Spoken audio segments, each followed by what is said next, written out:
Bharatiya Janata party 2024 के चुनाव से पहले लगातार अल्पसंख्यकों तक अपनी पैठ बढ़ाने में जुटी है।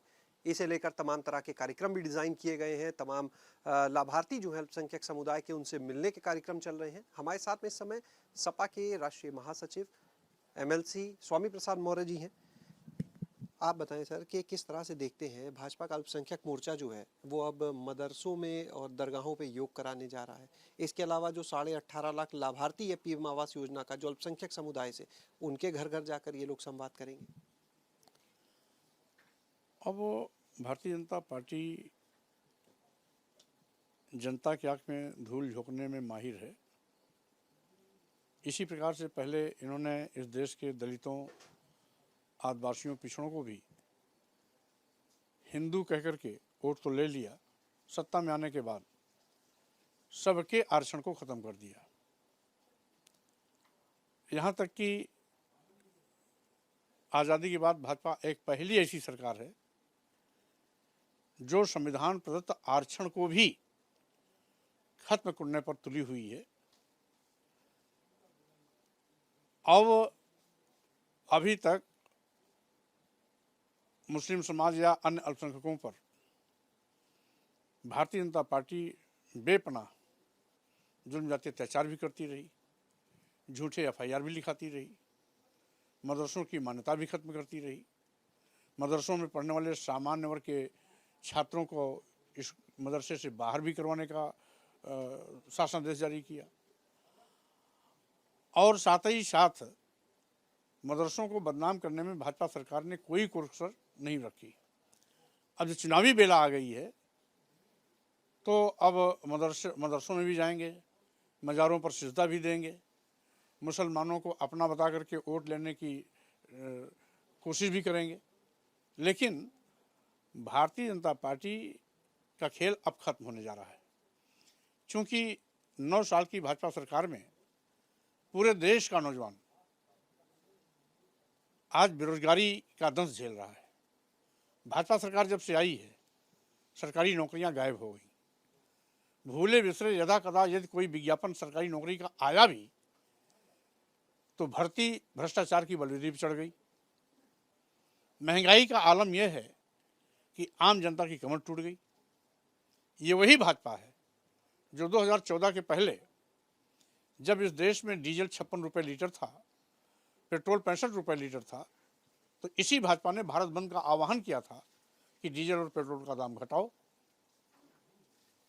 और उसी के बाद चुनाव हुआ, 14 में सरकार इनकी बन गई।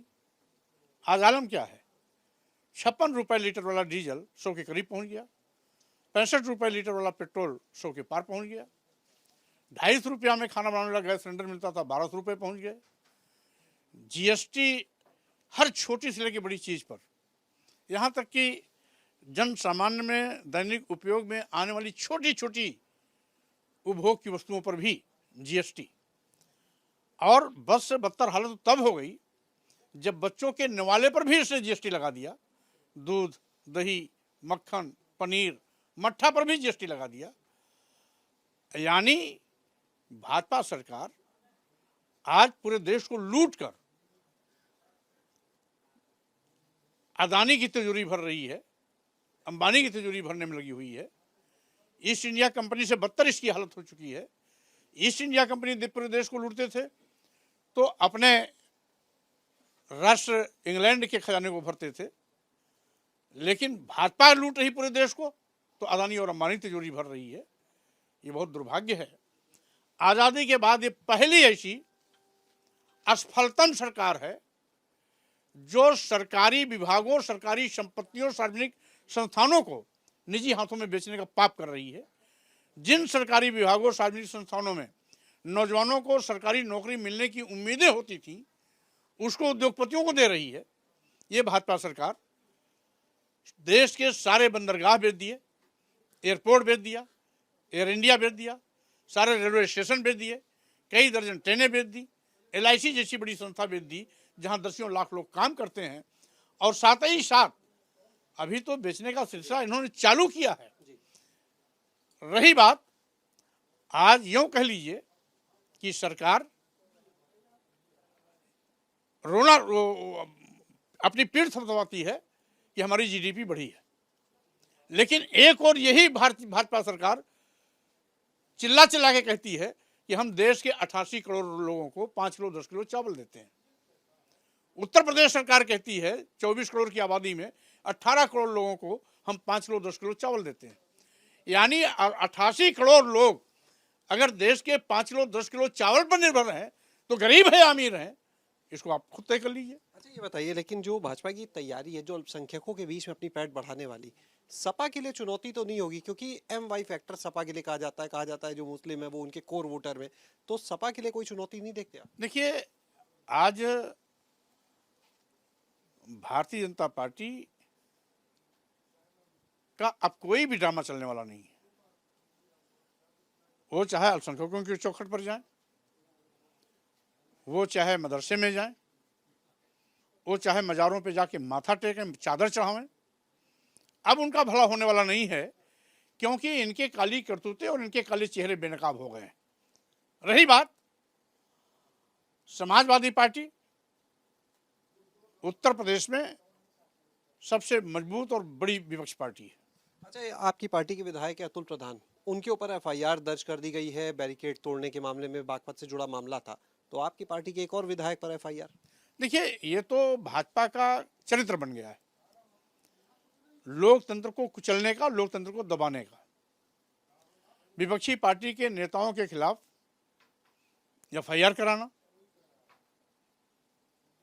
उनकी जुबान पर ताला लगाने की कोशिश करना, तरह तरह के प्रताड़ित करना, यहाँ तक कि गाहे बेगाहे ही नहीं, नित्य प्रति किसी न किसी पार्टी के नेता के खिलाफ CBI, ED, इनकम टैक्स की जांच दिखा करके विपक्ष को दबाने की कोशिश करना, सारे तिकड़म कर लें। लेकिन भाजपा की उल्टी गिनती की शुरुआत हो चुकी है। अभी अभी इनके हाथ से हिमाचल प्रदेश निकल गया है, कर्नाटक भी निकल गया है, और 2024 के लोकसभा चुनाव में भाजपा की विदाई होना तय है। सिर के बल खड़े हो जाएं तो भी भाजपा को सबक सिखाएंगे वही लोग जिसको ये नारा दिए थे, सबका साथ, सबका विकास, सबका विश्वास, और बुला बुला के सबके साथ विश्वासघात किया। आज अनुसूचित जात, अनुसूचित जनजात, पिछड़ों के आरक्षण को बिल्कुल खत्म कर दिया। इन लोगों ने भी वोट दिया था। नौजवानों ने भाजपा सरकार बनाई थी, आज जो बेरोजगारी के दौर से गुजर रहे हैं। देश के व्यापारियों ने इनकी सरकार बनाई थी, आज जो जीएसटी की जांच के नाम पर उनसे बड़े पैमाने पर 2-3 साल के कमाई का धनुवाही कर लिया गया है। आज सभी परेशान है, व्यापारी परेशान है, छात्र परेशान है, नौजवान परेशान है, दलित और पिछड़े समाज के लोग परेशान हैं, जिनके आरक्षण खत्म हो रहे हैं। तो आज हर जगह पर फेल हुए, कौन इनके साथ खड़ा होगा? अच्छा, 12 तारीख को नीतीश कुमार जी ने एक बैठक बुलाई है, महागठबंधन की जो तैयारी, सब दलों को जोड़ने की तैयारी, सपा अध्यक्ष अखिलेश यादव जी भी जाएंगे, कितनी महत्वपूर्ण आपको लगती है? लगता है कुछ निष्कर्ष आगे निकलेगा? स्वाभाविक रूप से जब जब देश के लोकतंत्र, संविधान पर खतरा आया है, तब तब परिवर्तन की बयार वही है। कभी जनता पार्टी की बयार वही थी, तो कभी जनता दल की बयार वही। इस बार भी विपक्षी ध्रुवीकरण होगा और सारे विपक्ष एक होकर के देश को बचाएगा, लोकतंत्र को बचाएगा, संविधान को बचाएगा और भाजपा की विदाई भी करेगा। लगातार सपा अध्यक्ष अखिलेश यादव ने खुद अब मोर्चा संभाला है 2024 को लेके, रोजाना सपा कार्यालय पर बैठ के चल रही हैं। पहले सभी जिला अध्यक्षों, नगर अध्यक्षों की हुई, अब जिलेवार बैठ के चल रही है। मतलब एक माइक्रो प्लानिंग तैयार, बूथ स्तर पर संगठन को मजबूत करने का काम। स्वाभाविक रूप से जो काम बहुत पहले हो जाना चाहिए था, उस पर एक्सरसाइज अब चल रहा है। हमारे ख्याल में अच्छे परिणाम इसके आएंगे। संगठन अगर चाक चौबंद रहेगा और स्वस्थ चुस्त दुरुस्त रहेगा तो परिणाम भी अच्छा आएगा। लखीमपुर से प्रशिक्षण शिविर की शुरुआत हो रही है। ये शिविर का दौर चलता रहेगा, अभी तो शुरुआत है। शिविर के एक के बाद दूसरा, दूसरे के बाद तीसरा, ये क्रम जारी रहेगा।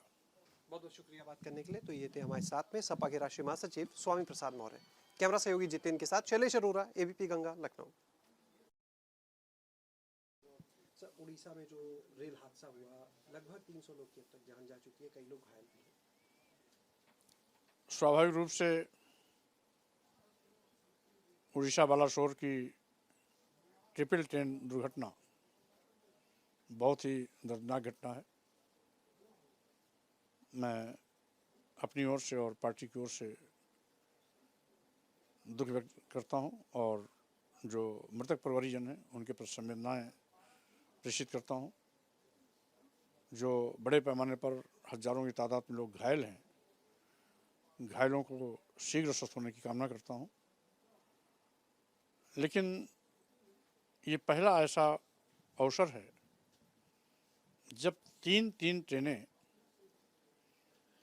आपस में बुरी तरह लड़ी हैं। लगता है कहीं न कहीं मैकेनिकल फेल्योर से या विभागीय लापरवाही है,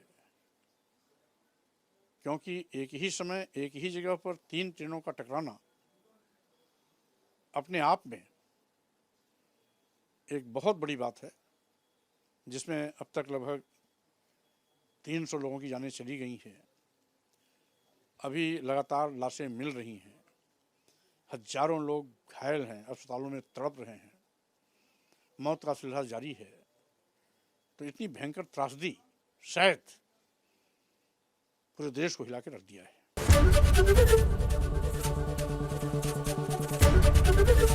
एबीपी गंगा, खबर आपकी, जुबान आपकी।